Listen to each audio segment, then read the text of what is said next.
생성형 AI가 하루가 다르게 우리의 생활을 변화시켜 놓고 있습니다. 이는 단순한 기술 혁신을 넘어 사회 전반에 있어서 패러다임을 완전히 변화시켜 놓고 있습니다. 이제 문서 작성이나 데이터 분석 등 반복적이고 일상적인 업무를 자동화하여서 노동 생산성이 비교할 수 없을 정도로 높아지게 될 것입니다. 여러분, 이제 우리 초등학생, 중학생, 대학생까지 AI 없이는 학교 생활을 하지 못하는 시대가 되었습니다. 그림 그리기나 음악, 글쓰기의 창작 활동마저도 그 진입 장벽을 낮추어서 전문가가 아니더라도 누구나 콘텐츠를 쉽게 만들 수 있는 시대가 되어가고 있습니다. 여러분, 불과 얼마 전까지만 해도 학술 논문을 쓰기 위해서는 관련 저널을 찾고 그 내용을 보기까지 오랜 시간을 들여야 했습니다. 각 대학교 학술 논문을 어떻게 찾는가, 또 구글에서 학술 또 저널은 어떻게 찾는가, 이거로 수많은 시간을 보냈습니다. 그런데 이제는 찾고자 하는 내용을 AI에게 질문만 잘 던지면 불과 몇 분 내에 원하는 학술 자료가 내 눈앞에 있는 시대가 되었습니다. 그러니까 박사학위를 취득하는 시간도 줄어들게 된 것입니다.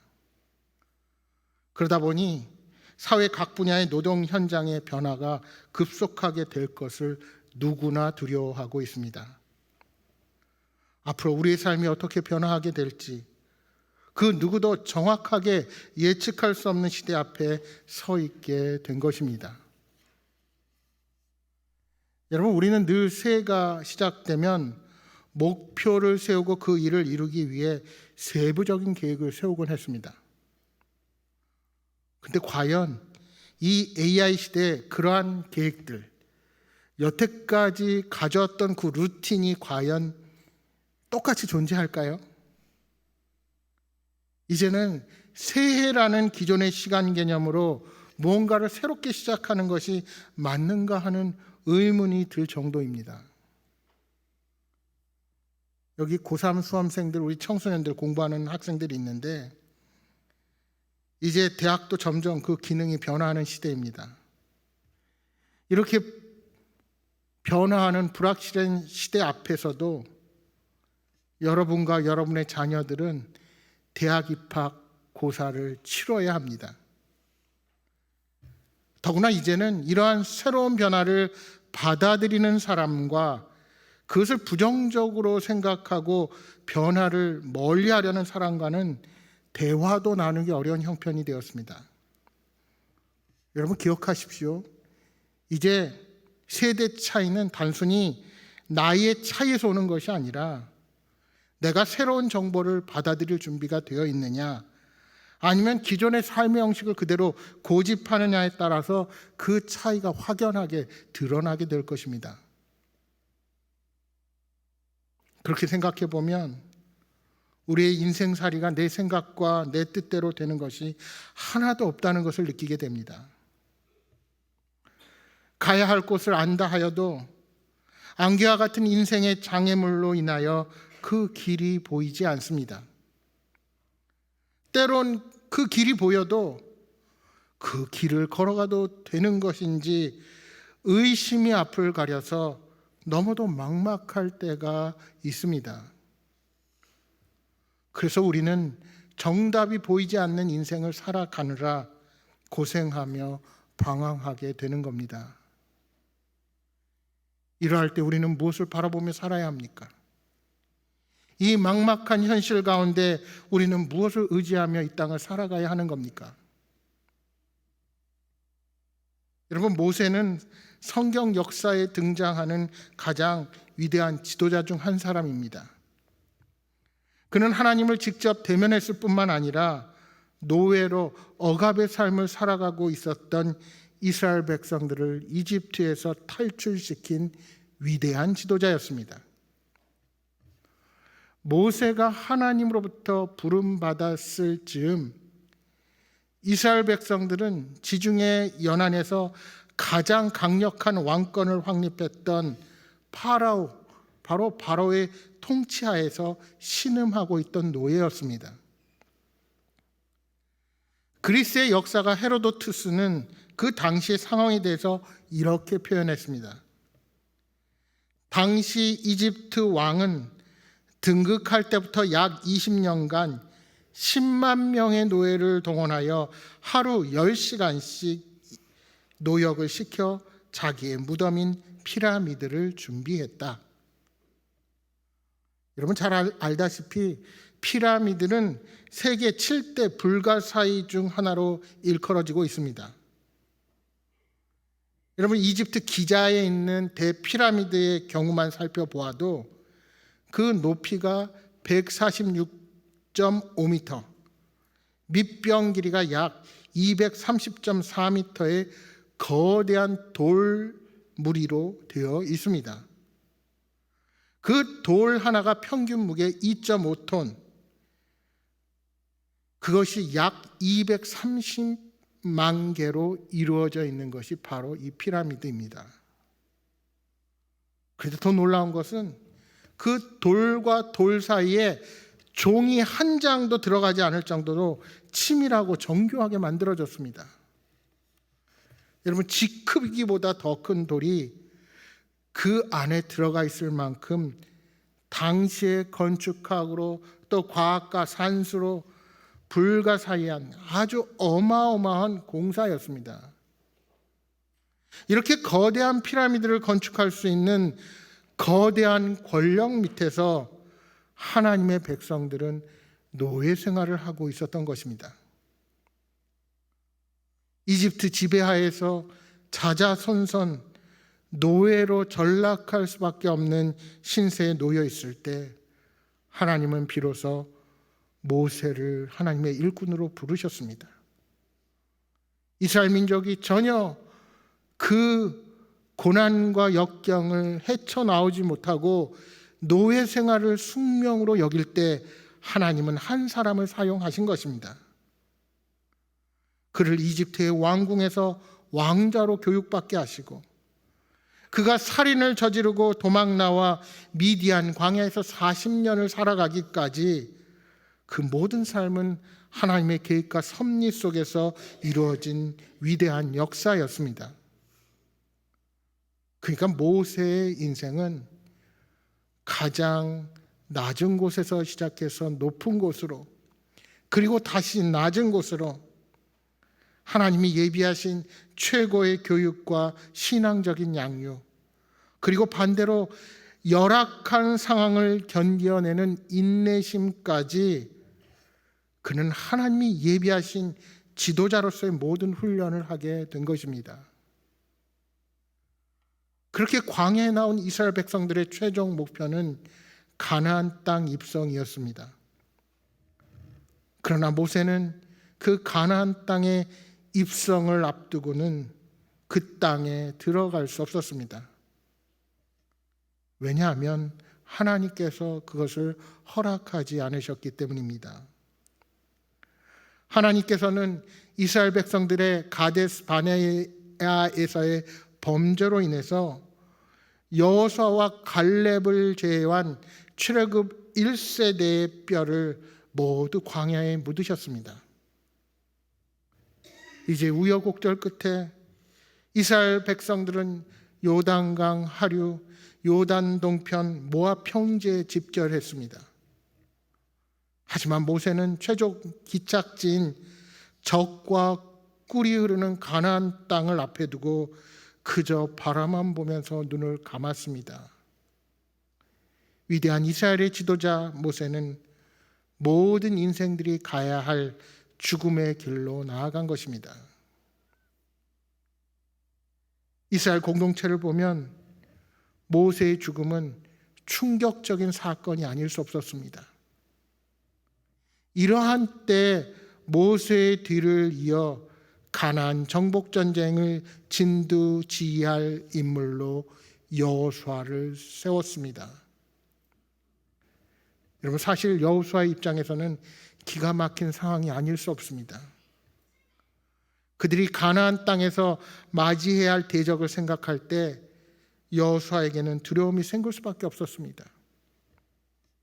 가나안 땅에 정착한 원주민들은 많은 장점을 보유하고 있었습니다. 이미 그들은 가나안 땅에 거주한 지 오래입니다. 지리적으로 요새화된 곳에서 든든한 성곽을 쌓고 살았습니다. 또한 당시로 봤을 때 현대화된 신식 무기와 훈련된 군사도 보유한 상태입니다. 하지만 이스라엘은 어떻습니까? 애굽에서 노예 생활하다가 그저 그대로 출애굽한 자들이었습니다. 어떠한 군사적인 훈련을 받아본 적도 없습니다. 이런 상황에서 두렵지 않다고 하면 그것도 거짓말입니다. 여호수아는 모세 곁에서 그를 돕고 섬기던 사람이었습니다. 선임자인 모세와 비교하면 너무나도 초라하고 스스로를 보아도 자신감이 없었습니다.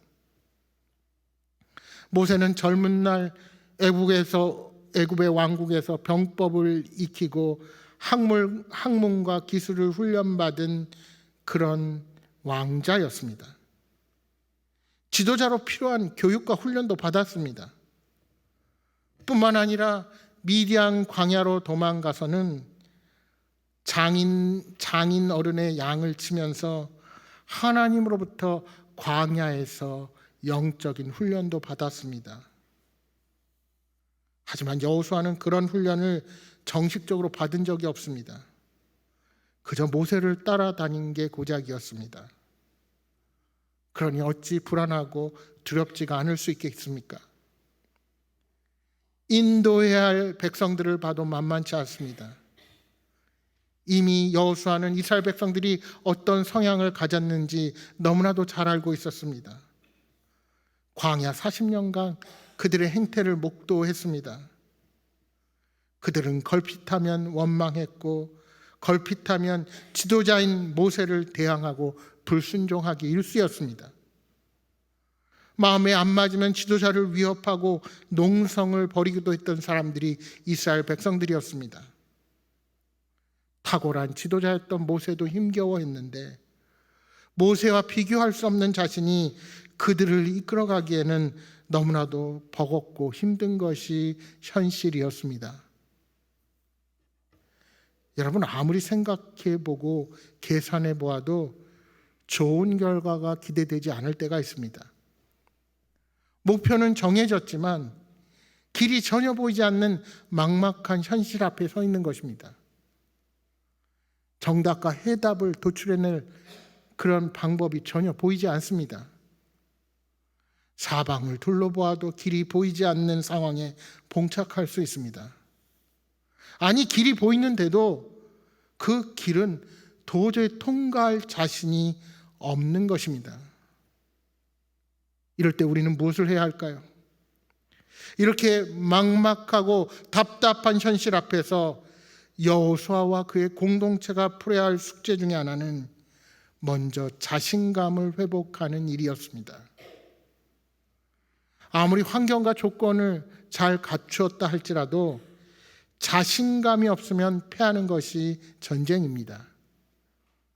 그런데 지도자인 여호수아 자체가 자신감이 없으니 어떻게 전쟁을 할 수가 있겠습니까? 사실 여러 가지 환경과 입지 조건과 전략보다 더 중요하고 우선적인 것은 바로 낙심한 그 마음을 추스르는 것이었습니다. 그래서 여호수아에게 하나님은 강하고 담대하라 명령하십니다. 군사를 소집하고 무기를 제조하고 치밀한 전략을 모색하는 것보다 더 중요한 것은 강하고 담대한 마음을 갖는 것입니다. 침체되어 있는 자신의 마음을 추스르지 못하면 절대로 백성을 이끌어갈 수 없습니다. 또한 자신감을 상실한 채로는 전쟁을 효율적으로 수행할 수도 없는 겁니다. 그렇다면 여호수아가 어떻게 이 마음을 추스를 수 있을까요?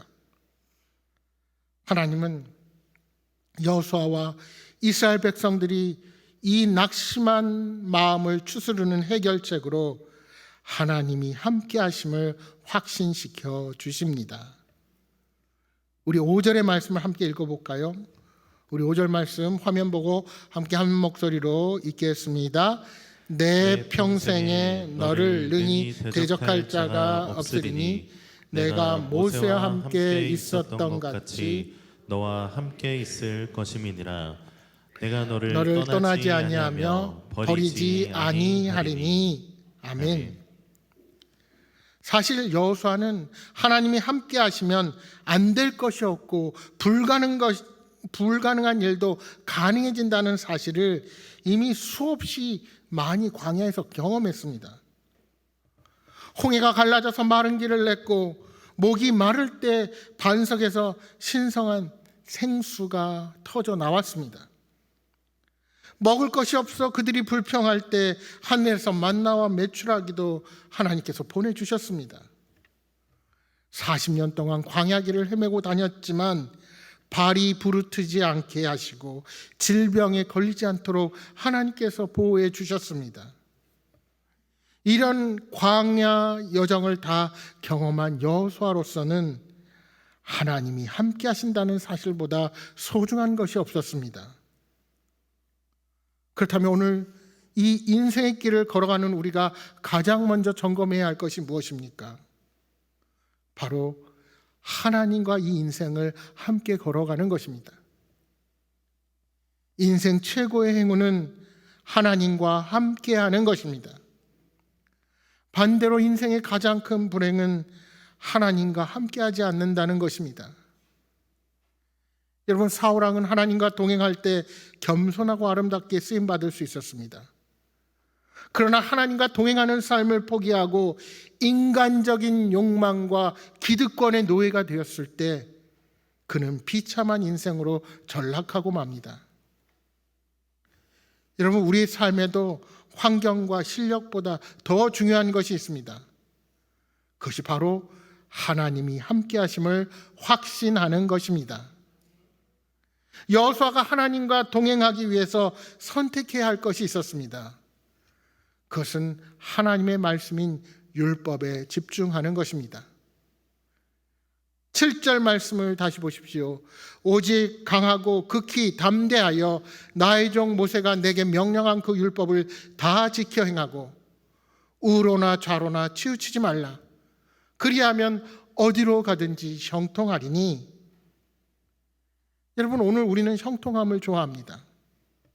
형통은 막힘이 없고 거침이 없이 일이 술술 풀리는 게 형통이라고 우리는 믿습니다. 그러나 여러분, 성경이 말하는 형통은 좀 다릅니다. 형통의 삶을 살았던 요셉이나 다윗이 모든 일이 다 술술 풀리는 삶을 살았습니까? 오히려 노예로 팔리기도 하고 옥에 갇히고 오해를 받기도 했습니다. 도망을 다녀야 되는 신세로 오랜 시간을 지내기도 했습니다. 그런데 성경에서 그들의 삶을 형통한 것으로 표현합니다. 왜일까요? 성경이 말하는 형통은 하나님의 함께 하심을 가리키기 때문입니다. 그렇다면 여호수아와 이스라엘 백성들이 형통할 수 있는 비결이 무엇입니까? 우로나 좌로나 치우치지 아니하고 율법을 온전하게 순종하는 것입니다. 하나님의 말씀을 기준으로 삼아 인생의 길을 걸어갈 때 어디로 가든지 무엇을 만나든지 걱정할 것이 없습니다. 왜요? 하나님이 함께 하시는 인생, 하나님이 인도하시는 인생이기 때문입니다.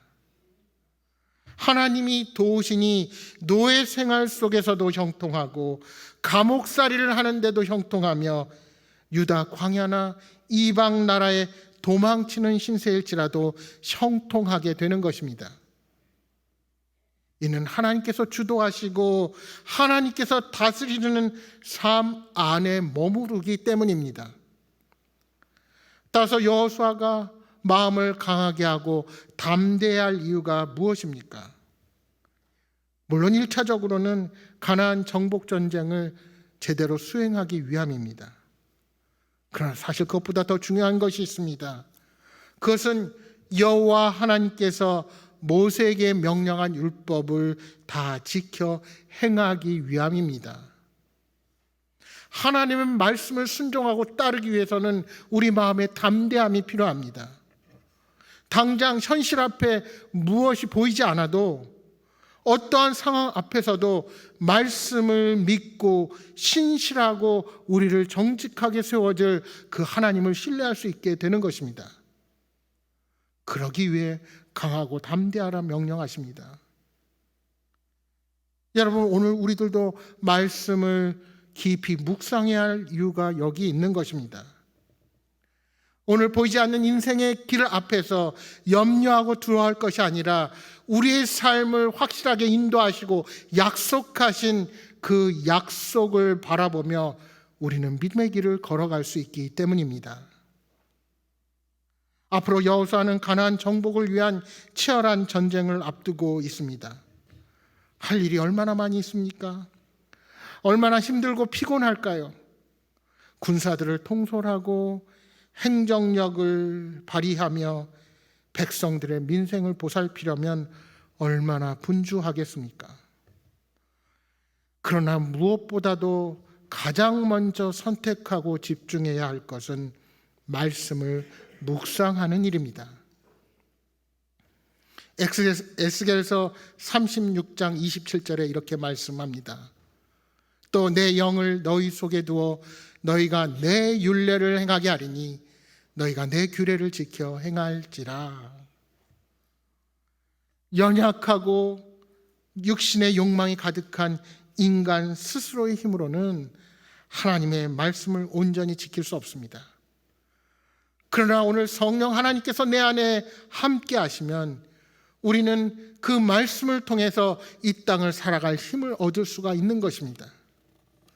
성령님의 음성을 듣고 성령님의 인도하심을 따르는 자는 말씀을 의지하며 이 땅을 살아갈 수 있게 되는 겁니다. 여러분, 우리 삶의 우선순위가 바뀌면 안 됩니다. 인간적인 수단과 방법을 먼저 동원해서는 안 됩니다. 무엇보다 하나님의 뜻을 분별하는 자로 서야 합니다. 따라서 하나님께서는 여호수아에게 모세에게 주셨던 동일한 말씀을 기억시키십니다. 오늘 본문 3절과 4절 말씀을 우리 한 목소리로 함께 읽겠습니다.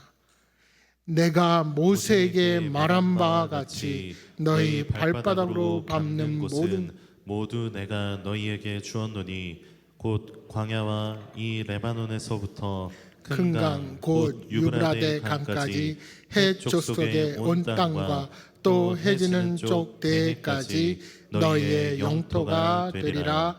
아멘. 이 가나안 땅은 두 가지 특징을 가지고 있습니다. 첫 번째 특징은 하나님께서 주시겠다고 이미 약속하시고 보장한 땅이라는 것입니다. 여러분, 3절 말씀에 내가 모세에게 말한 바와 같이 너희 발바닥으로 밟는 곳은 모두 내가 너희에게 주었노니, 주겠다가 아니라 주었노니 과거 형태로 표현하고 있습니다. 너희에게 이미 땅을 주었고 주어진 상태라는 것입니다. 그렇습니다. 하나님께서 아브라함에게 언약을 주신 그때 이미 가나안 땅은 주어졌다는 것입니다. 하나님이 이미 그 땅을 보장하시고 선물로 주신 겁니다. 두 번째 특징은 가나안 땅은 하나님께서 주셨지만 여호수아와 이스라엘 백성들이 그 말씀을 의지하고 전투해서 얻어야 할 땅인 것입니다. 이미 값진 선물을 주셨지만 그것을 믿음으로 쟁취해야 합니다. 이처럼 하나님의 자녀들은 하나님 나라의 백성으로 하나님의 전신갑주를 입고 영적인 싸움을 싸워 나아가야 합니다. 여러분, 오늘 예수 그리스도를 구주로 고백한 우리들도 하나님 나라 안에 속한 자들이지만 예수 그리스도께서 다시 이 땅에 오시는 그날까지 우리는 주어진 각자의 자리에서 하나님의 전신갑주를 입고 영적인 전투를 벌이는 용사들입니다. 여러분, 하나님은 우리를 온실의 화초처럼 나약한 인생으로 이 땅을 살아가기 원하지 않으십니다. 강한 폭풍과 비바람 속에서도 견디어내는 생명을 피우는 야생화들처럼 생존력 있게 살아갈 뿐만 아니라 그렇게 꽃을 피우고 열매를 맺을 수 있도록 강한 힘을 가질 수 있어야 합니다. 내 스스로의 힘이 아니라 성령 하나님께서 주시는 힘으로 말입니다. 그 영적인 전투에서 승리할 수 있는 힘이 바로 말씀 앞에 바로 서는 것입니다. 따라서 어떤 일이 벌어지고 어떤 상황이 내게 생길지라도 하나님의 약속의 말씀을 꼭 붙잡아야 합니다. 그러기 위해서 먼저 우리는 신실하신 하나님을 기대하며 나아가야 하는 자들입니다. 우리 신실하신 하나님은 자신의 영광을 위해서라도 반드시 약속하신 바를 이루시는 분이십니다. 앞으로 여호수아에게, 이스라엘 백성들에게 어떠한 일이 닥칠지 모릅니다. 장담할 수 있는 것이 아무것도 없습니다. 다만 어느 곳이나 어떤 상황 속에서나 하나님께서 그들에게 주셨던 약속의 말씀을 붙잡고 있으면 됩니다. 그러면 하나님께서 일하실 것입니다. 9절에 말씀하십니다. 내가 내게 명령한 것이 아니냐. 강하고 담대하라. 두려워하지 말며 놀라지 말라. 내가 어디로 가든지 내 하나님 여호와가 너와 함께 하느니라 하시니라. 마태복음 28장 20절에 우리 예수님께서 이렇게 제자들에게 말씀하십니다. 내가 너희에게 분부한 모든 것을 가르쳐 지키게 하라. 볼지어다 내가 세상 끝날까지 너희와 항상 함께 있으리라 하시니라. 어떠한 현실 앞에서도, 불투명한 미래 앞에서도 세상 끝날까지 함께 하시겠다는 약속의 말씀을 붙잡으시기 바랍니다. 성경에 기록된 약속의 말씀, 그리고 여러분 각자에게 주시는 성령의 음성을 듣고 그 믿음으로 달려나아가시기 바랍니다. 아프리카 선교의 선구자이다 탐험가였던 리빙스턴은 30년간 아프리카의 오지에서 복음을 전하며 수많은 고난을 겪었습니다. 그는 27번이나 말라리아에 걸렸고 사자에게 물려 한쪽 팔을 제대로 쓰지 못하는 장애를 얻기도 했습니다. 리빙스턴이 병든 몸으로 잠시 영국으로 돌아와 캠브리지 대학에서 설교를 했습니다. 그때 그의 연약한 모습을 본 사람들은 그의 희생에 감동했습니다. 그러나 그는 이렇게 고백했습니다. 사람들은 내가 아프리카에서 많은 희생을 했다고 생각하지만 나는 도무지 갚을 수 없는 예수 그리스도의 큰 빚의 지극히 작은 부분을 갚았을 뿐인데 이것을 어떻게 희생이라고 말할 수가 있겠습니까? 장차 영광스러운 소망과 복된 상급을 약속받는 일을 한 것이요, 그것은 절대로 희생이 아닙니다. 오히려 그것은 특권입니다. 그는 죽음을 맞이할 때 무릎을 꿇고 기도하는 자세로 사람들에게 발견되었고 그의 옆에는 마태복음 28장이 펼쳐져 있었습니다. 내가 세상 끝날까지 너와 항상 함께 있으리라. 주님과 함께 걷는 인생의 길은 세상 사람들이 보기에 고난과 희생일지 모릅니다. 그러나 그분의 부르심 앞에 사랑을 받은 저와 여러분에게는 진정한 기쁨과 영광스러운 특권이 된다는 사실을 명심하시기 바랍니다. 세상을 살아가는 지혜와 기술을 습득하는 것보다 더 중요한 것이 있습니다. 그것은 바로 하나님과 동행하는 삶을 사는 것입니다. 여러분이 잘 아시는 것처럼 에녹은 하나님과 동행하다가 죽음 없이 하나님이 데려간 인물로 잘 알려져 있습니다. 히브리서 11장 5절에는 에녹에 대해서 이렇게 말씀합니다. 믿음으로 에녹은 죽음을 보지 않고 옮겨졌으니 하나님이 그를 옮기심으로 다시 보이지 아니하였느니라. 그는 옮겨지기 전에 하나님을 기쁘시게 하는 자라 하는 증거를 받았느니라. 왜 에녹이 그렇게 하나님과 동행하면서 하나님을 기쁘시게 하는 삶을 살 수가 있었을까요? 신약성경 유다서 1장 14절 15절 말씀을 보시면 에녹은 다가올 심판을 예언했다고 말씀합니다. 아마도 에녹은 노아의 홍수 심판 이전 시대에 회개를 촉구하는 예언자의 역할을 감당한 것으로 보입니다. 그러니까 그의 삶은 하나님의 심판을 믿는 순간부터 달라진 것입니다. 그래서 그는 하나님과 동행하는 삶을 살 수가 있었던 것입니다. 노아는 패역한 시대를 살았습니다. 그러나 그런 시대 속에서도 의인이요 당대의 완전한 자라는 평가를 받았습니다. 노아가 그런 평가를 받을 수 있었던 이유가 어디에 있었을까요? 여러분, 동행한다는 것은 일치를 의미합니다.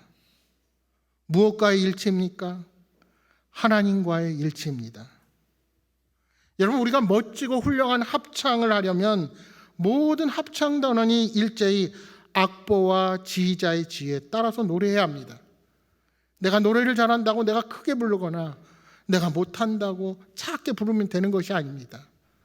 모두가 조화롭게 함께 합력해서 선을 이루어야 합니다.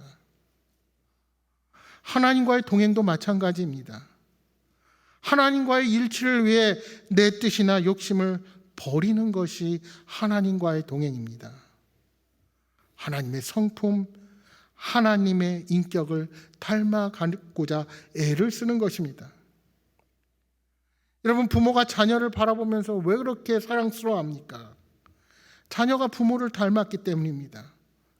생긴 것뿐만이 아니라 그가 하는 일, 그가 배우는 것 다 부모와 함께하기 때문입니다. 여러분, 고향을 떠난 사람이 타지에서 그리고 타국에서 고향 사람을 만나면 왜 그렇게 반가워합니까?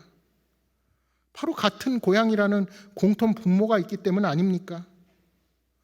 하나님과 동행한다는 것은 하나님께 나의 모든 것을 맞춘다는 의미로 하나님과의 공통 분모를 하나하나 더 배워가고 맞춰가는 시간입니다. 하나님과 동행한다는 것은 하나님과 함께 인생의 길을 걷는 것과 동시에 하나님과의 친밀한 교제 속에서 하나님이 원하시는 삶의 방식대로 살아가고자 애를 쓰는 것입니다. 에녹은 그 결과로 죽음을 보지 않고 하나님의 데려감을 받은 것입니다. 이삭은 극심한 흉년이 들어 블레셋의 땅으로 내려갔습니다. 그곳에서 한 번도 지어보지 않는 농사를 지어서 하나님께서 100배의 소출을 그에게 허락하시는 그런 복을 받았습니다. 그런데 블레셋 사람들은 그를 시기하여 그의 우물을 차지하고 빼앗습니다. 그렇다고 그는 혈기를 부리고 다투거나 하지 않고 그 자리를 양보하고 또 다른 곳에 가서 우물을 팝니다. 또 뺏겨도 또 다른 곳에서 우물을 팝니다. 어떻게 그것이 가능합니까? 우물은 빼앗겨도 하나님이 이삭과 함께하기 때문입니다. 여러분, 하나님과 함께 걷는 인생은 거창한 것이 아닙니다. 하나님께서 원하시는 것, 하나님이 기뻐하시는 것이 무엇인지 바로 알고 그 뜻을 따라 행하는 것입니다. 우리 예수님께서 겟세마네 동산에서 하나님 뜻 앞에 온전히 순종하셔서 십자가의 길을 걸어가셨습니다. 사랑하는 여러분, 인생의 복과 화가 하나님의 손에 있음을 믿으십니까? 그렇다면 하나님이 원하시는 길로 걸어가십시오. 사랑하는 여러분, 하나님께서 우리 모두를 이 세상에 보내셨습니다. 세상을 사는 동안 누구와 함께하다 하나님 앞에 가시겠습니까? 무슨 일을 하다가 하나님 앞에 서시겠습니까? 여호수아처럼 막막한 현실에 처했어도 막막한 미래 앞에 염려와 두려움이 나를 엄습한다 할지라도 이 세상 끝날까지 나와 함께 하시겠다는 그 약속을 믿고 온전히 주님과 동행하는 삶을 살아가시기를 소망합니다. 이 한 주도 우리 주님과 동행하는 인생의 길을 걸어가는 여러분 모두가 되시기를 주님의 이름으로 축복합니다.